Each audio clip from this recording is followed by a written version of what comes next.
Hello everyone, आप सभी को राधे राधे, जय माता दी। गाइस सुबह का टाइम है, यहाँ मैं लगा रही हूँ झाड़ू। आज नवरात्र का है पहला दिन।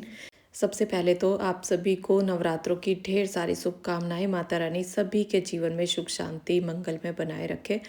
तो सुबह मैंने पहले झाड़ू लगा दी थी, अब मैं दोबारा से लगा रही हूँ क्योंकि जाल में से ना कुछ और पत्ते वगैरह ये आ गए थे, तो मैं यहीं यहीं पे दोबारा से झाड़ू लगा रही हूँ।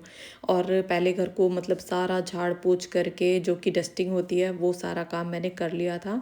अब बस मेरा पोछा लगाना रह गया है। सुबह के बजे हुए हैं अभी 7:30 और आज पूजा का काम भी बहुत ज़्यादा है, तो पहले पूरे घर को साफ करके उसके बाद नहा के फिर अपना पूजा का काम करूँगी।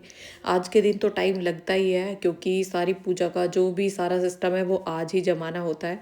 पहले दिन जैसे सबको ही पता है, पहले दिन तो टाइम लगता ही है, बाकी दिन तो फिर टाइम नहीं लगता। जोत जली हुई होती है, जैसे मैं अखंड जोत रखूँगी तो इतना ज़्यादा फिर डेली में काम नहीं होता। तो यहाँ भी मैंने झाड़ू लगा दिया है और जो इससे पहले की क्लिप है ना वो अब मैं आपके साथ शेयर करूँगी। तो मैंने कुछ बेडशीटें वगैरह वो चेंज की है, अंदर की सारी चेंज कर दी हैं। ये इस वाले बेड की रह गई थी, इसको मैं अब चेंज कर दूँगी।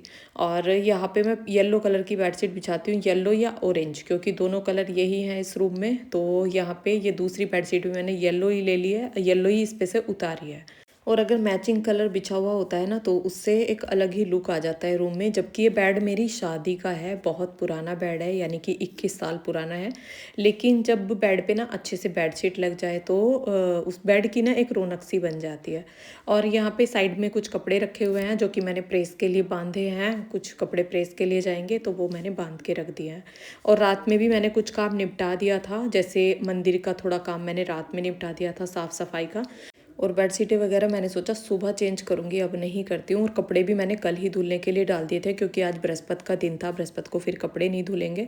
तो कुछ कपड़े मैंने रात में धुलने के लिए डाल दिए थे कि अब ये बेडशीट रह जाएंगी, बेडशीट मैं अगले दिन धुल दूँगी। तो यहाँ बेडशीट को अच्छे से सेट करके मैंने बिछा दिया है। बेडशीट जब तक अच्छे से बेड पे नहीं लगती ना तो वो अच्छी नहीं लगती है। और पता नहीं, मुझे तो उलझन सी महसूस होती रहती है। अगर बेडशीट थोड़ी सी भी सरवटें आई हुई हों तो ऐसा लगता है कि हाँ बेडशीट सही से नहीं बिछी है और अच्छी नहीं लग रही है। और अब मैं इस रूम को करूँगी फटाफट से साफ़, पूरा साफ़ करूँगी क्योंकि इसमें बाकी का काम मैंने कुछ भी नहीं करा है। अंदर से मैं पूरा कर लिया है, जो कि कपड़ा वगैरह अंदर मैंने लगा दिया है बेडों पे। तो जहाँ जहाँ नहीं लगाया है वहाँ वहाँ अब लगा दूँगी। ये इधर मेरी मशीन रखी हुई है कपड़े सिलने की, तो यहाँ पे भी कपड़ा लगा दूँगी। डेली जब कपड़ा लगता रहता है ना तो डेली की जो डस्टिंग होती है फिर उसके बाद ज़्यादा धूल मिट्टी नहीं निकलती है। और कोई त्योहार का दिन हो या कोई भी खास दिन हो, हमारा मन होता ही है कि हम अपने घर को ना एकदम अच्छे से साफ़ करें। उससे एक मन को ना अलग ही सुकून और शांति मिलती है। और साफ़ सफाई का तो ये देखो, जब नवरात्र आते हैं तो उससे पहले हम पूरा साफ़ करते हैं। माता रानी का आगमन होता है तो मन होता है कि हाँ हम अपने घर को एकदम साफ़ सुथरा करके रखें। तो यहाँ पे मशीन का स्टैंड वगैरह सभी साफ़ करके और पर्दे अच्छे से लगा दिए हैं। और यहाँ पे अब ड्रेसिंग टेबल के वैसे मैंने कोलिन लगा दिया था, बस अब मुझे कपड़ा ही लगाना था, वो मैं डेली डेली करती ही रहती हूँ। और यहाँ पे गेट वगैरह पे सभी पे कपड़ा लगा दूँगी साथ साथ। थोड़ा थोड़ा कपड़ा लग जाता है तो सभी जो थोड़ी बहुत धूल होती है ना वो भी साफ़ हो जाती है। तो मैंने सोचा गेटों पे भी कपड़ा लगा ही देती हूँ। और आज की जो पूजा होगी नवरात्र की, वो हम किस तरह से करते हैं वो सब आपके साथ आज शेयर करूँगी इस वीडियो में। और सबका एक अलग अलग तरीका होता है, सबके अलग अलग रिवाज भी होते हैं कुछ पूजा पाठ के। तो हमारे यहाँ किस तरह से होती है वो मैं आपके साथ पूरा शेयर करूँगी। तो यहाँ पे पेड़ पौधे वगैरह ये सभी इन सभी को साफ़ कर लूँगी। ये मेरे सब आर्टिफिशियल हैं। आप पूछते हैं दीदी आपके जो पौधे हैं वो रियल हैं या आर्टिफिशियल हैं, तो नीचे जो भी पौधे मैंने लगाए हुए हैं छत पे सारे रियल हैं और नीचे सारे आर्टिफिशियल हैं। वैसे ये सब देखने में ना एकदम रियल लगते हैं। और जो ये गमले हैं जो नीचे पॉट लगाए हुए हैं, ये मैंने जब मंगाए थे आपके साथ शेयर किया। और इसमें कुछ कुछ बजरियाँ भी जो कलरफुल है ना वो मैंने डाल दी हैं। तो इसमें ये पता नहीं चलता है कि इसमें मिट्टी भरी हुई है या नहीं भरी हुई है। और यहाँ पे अब मैं नहाने की तैयारी कर रही हूँ, पोछा वगैरह सभी कामों से फ्री हो गई हूँ। और मैंने निकाली आज ये अपनी बहुत पुरानी साड़ी। और यहाँ पे ये रोज़ी पूरी बुरी तरह चिपट रही है भोलू को, यानी कि मेरे देवर को। और देवर के लिए ना पूछ रहे थे कि दीदी जब अब की बार आएंगे तो उनको पास से दिखाना। तो ऐसे पास से तो कोई क्लिप लेनी मुझे याद नहीं रही, लेकिन आपने पतिदेव को तो देखा है, उन दोनों की शक्ल ना बिल्कुल मैच होती है। और यहाँ पे अभी मैं तैयार हो गई हूँ और मैंने ये साड़ी पहन ली है। और साड़ी ना बहुत ही कंफर्टेबल, बहुत ही लाइट वेट है, बहुत अच्छी लगती है मुझे। जबकि बनारसी साड़ियाँ जो होती हैं ना जैसे चुभती हैं, तो ये उस तरह की नहीं है, बहुत ही सॉफ्ट है कपड़े में। और जब भी मैं कोई साड़ी पहनती हूँ ना तो मतलब सारी साड़ियाँ निकाल के उसमें से चॉइस करके तभी पहनती हूँ। वैसे अक्सर ये ना ये सभी के साथ होता है, लेकिन मुझे ये लगता है कि पता नहीं मैं इतने टाइम इसको पहन पाऊँगी नहीं, क्योंकि जो चुभने वाली कढ़ाई वाली साड़ियाँ होती हैं ना वो बिल्कुल नहीं पहनी जाती। और आप बोलते हैं दीदी साड़ी पहना करो, तो मैंने सोचा चलो आज नवरात्र है तो आज पहन लेती हूँ। और वैसे इसका जो ब्लाउज है वो बहुत पहला बना हुआ है। उस टाइम तो ना इतने बड़े गले मतलब हमारे लिए बहुत ज़्यादा होते थे, और आज के टाइम में तो बहुत ज़्यादा मैं डीप गला पहनती हूँ पीछे का ब्लाउज़ का। और उस टाइम तो ये ही बहुत डीप लगता था। ये उस टाइम का ब्लाउज बनाया है, यानी कि अब से 21 साल जब मेरी शादी हुई थी तब का ही ये ब्लाउज मेरा बना हुआ है। ये उसके बाद मैंने खुलवा लिया था, उस टाइम तो मैं बहुत ज़्यादा पतली थी। तो यहाँ पे अब मैं हो गई हूँ तैयार। साड़ी कैसी लग रही है कमेंट करके ज़रूर बताना। तो गाइस मैं हो गई हूँ तैयार और अब करूँगी अपनी पूजा पाठ की तैयारी, क्योंकि नहाने धोने से पहले ना कुछ भी पूजा का काम हो ही नहीं सकता, मन भी नहीं होता करने का। तो मैंने पहनी है आज अपनी ये शादी की साड़ी है मेरी। जब शादी हुई थी ना तब मैं ये लेके आई थी, मतलब शादी होते ही जो बिहाली आती है ना तब मैं इसको लेके आई थी। और ये मुझे आज भी बहुत अच्छी लगती है, बहुत कंफर्टेबल, ना चुभती है, बनारसी है। तो ये मुझे बहुत अच्छी लगती है, आज मैंने पहनी है। वैसे मैं बीच बीच में ना इसे पहन लेती हूँ। और अभी चलते हैं पूजा में। पूरा घर हो गया एकदम साफ़ सुथरा, सुबह से लगी हुई हूँ सारे घर की सफाई में। ये देखो पूरा घर एकदम साफ़ है। अब बस पहले तो बंधनवार बनाऊंगी जो कि गेट पे लगाऊंगी, और अपनी माता रानी को करूँगी बढ़िया तरीके से आज तैयार। तो यहाँ पे माता रानी को नहलाने के लिए मैं पानी ले आई हूँ। इसमें थोड़ा सा गंगा जल मिला लूँगी और उसके बाद माता रानी को नहलाऊँगी। आज के दिन नवरात्रों में ही मैं इनको नहलाती हूँ, बाकी दिन तो ऐसे ही साफ़ कर देती हूँ। बाकी दिन तो लड्डू गोपाल को ही नहलाती हूँ। और लड्डू गोपाल के लिए आपका एक कमेंट था कि दीदी कितने नंबर के लेने चाहिए, आपके लड्डू गोपाल कितने नंबर के हैं? तो मेरे 4 नंबर के हैं। 4 नंबर से ऊपर भी आप ले सकते हैं, इससे बड़े आप देख लीजिएगा कि हमारे आपने देखे हुए हैं तो जो 5 नंबर आएगा, 6 नंबर आएगा वो इनसे बड़े ही आएंगे, और जो 3 नंबर आएगा वो इनसे छोटे ही आएंगे। तो मुझे ये साइज़ ना बिल्कुल ठीक लगता है। तो यहाँ पे अब उनको नहला के यहाँ पे मैं पूजा साफ़ कर रही हूँ। पूजा ऊपर से शीशा ही साफ़ करना है, अंदर से कपड़ा तो साफ़ ही है। तो सारी तस्वीरें वगैरह साफ़ करके और गंगा जल मिला के पानी में, फिर वो पानी से भी पोंछ के साफ़ कर दिए।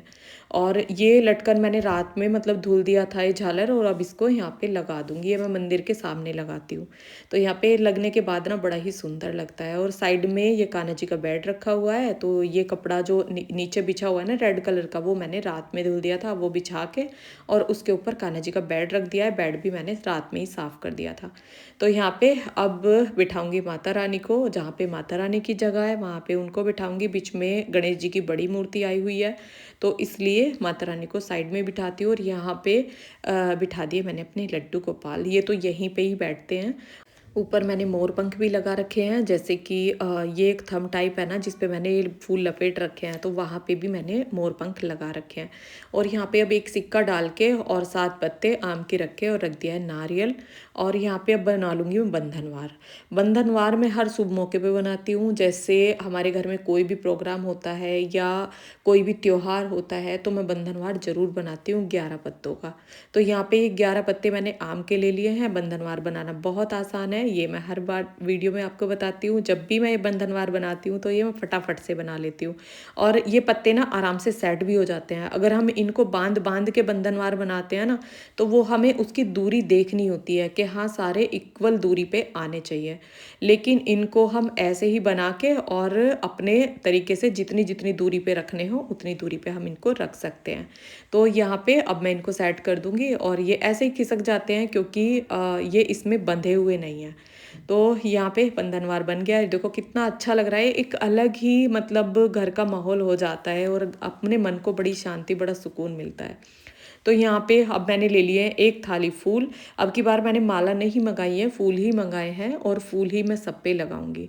तो यहाँ पे ये घर के अंदर की साइड गणेश जी की तस्वीर है और बाहर की साइड बजरंग बली की तस्वीर है।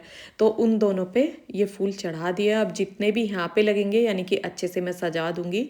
और यहाँ पे ये शेरा वाली माँ है, माँ लक्ष्मी का पोस्टर लगा हुआ है, तो पहले इन पे लगाऊंगी और अभिमन्यु मेरे साथ साथ था, ये भी पूजा की तैयारी करवा रहा था। बच्चों को ना बहुत कुछ सीखने को मिलता है अगर हमारे साथ लग जाते हैं काम में, तो वो बहुत कुछ सीखते हैं। अगर कभी अकेले भी पड़ जाए, जैसे कि अगर हमारी तबीयत ख़राब है, कुछ हो गया है, तो वो आराम से पूजा पाठ का काम कर सकते हैं। अगर साथ साथ रहते हैं सीख लेते हैं।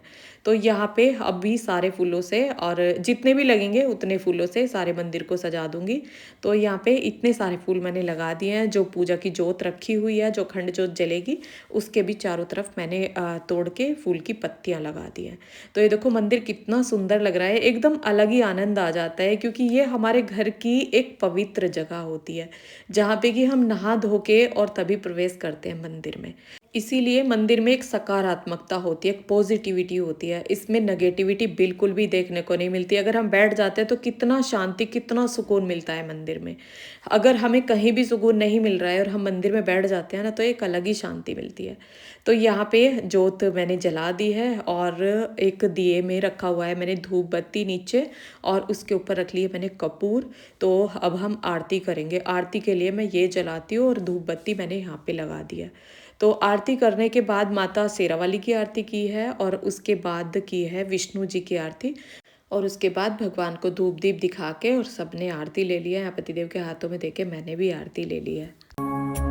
भोर भई दिन चढ़ गया मेरे अम्बे, भोर भई दिन चढ़ गया मेरे अम्बे, हो रही जय जयकार मंदिर विच आरती जय मां।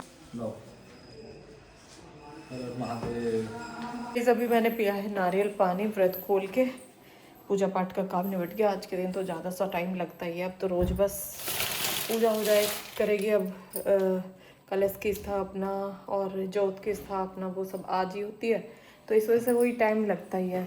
आज तो हमें बज गए हैं 11 बज गए हैं, और वैसे पूजा हो गई है, सारा कुछ हो गया है। 11 बज रहे हैं ना, 11:04 हो रहे हैं, और 10:30 बजे तक सब कुछ हो गया था। और आरती की, विष्णु जी की आरती, माता रानी की आरती, वो सब करके, और अब बस अपना व्रत खोल लेंगे। शाम को वही बच्चों का देखूंगी, बच्चों का भी व्रत है, तो इस वजह से आलू कुछ बना लूँगी, दही आलू।